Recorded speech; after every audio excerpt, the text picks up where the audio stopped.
pag dumating ang sandali na aagawin nila ang pwesto kay Bongbong Marcos, papanig ako kay Marcos para lamang hindi magtagumpay ang anumang masamang binabalak na muling mailuklok sa pwesto ang isa pang Duterte. Rapid fire! Lumutang na mga kaibigan ang destab Mausing pa rin ang usap-usapang destabilisasyon. laban sa kasalukuyang administrasyon. Sa lahat po ng hindi nagtitiwala kay Sara, bakit hindi niyo subukan? Talaga? Lintik ang mga talangka sa ulo nito. No?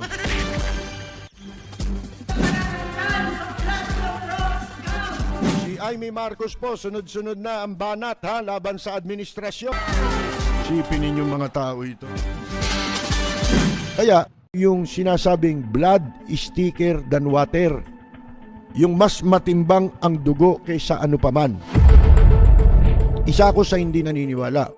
Ito mga desperate move na ito Desperado na itong mga ito. Mga kaibigan.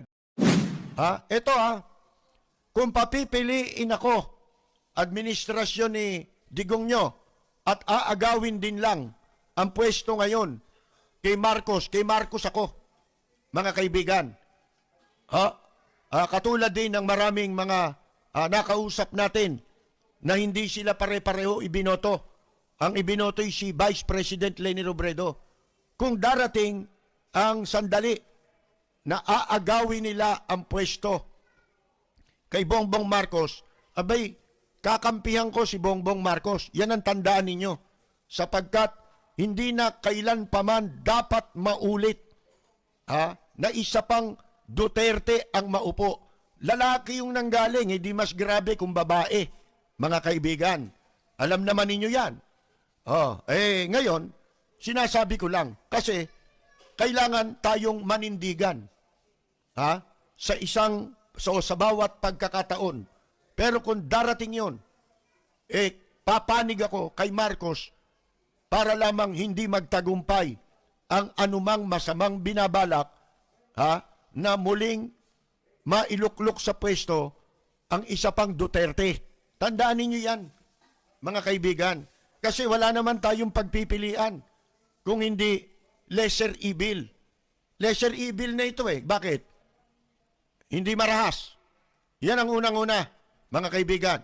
Hindi siya nagiging marahas kahit na ano ang gawing pagbanat sa kanya. Hindi lang pagpuni. Binabanata na nga, di ba? Nirarally pa. Pero nakita ninyo na wala namang retaliation tayong nakikita hanggang sa mga sandaling ito. Hindi natin alam in the future kung meron. Kasi hindi natin hawak ang isip ng tao. Yan ang totoo, mga kaibigan.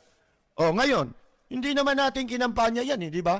Ang kinampanya natin si Vice President Leni Robredo. At kung hanggang ngayon, tatanungin niyo ko kung sino ang karapat-dapat na maging presidente ng Pilipinas nung nakaraang eleksyon, abay ulitin ko, si Leni Robredo pa rin yun. Hindi mababago yun.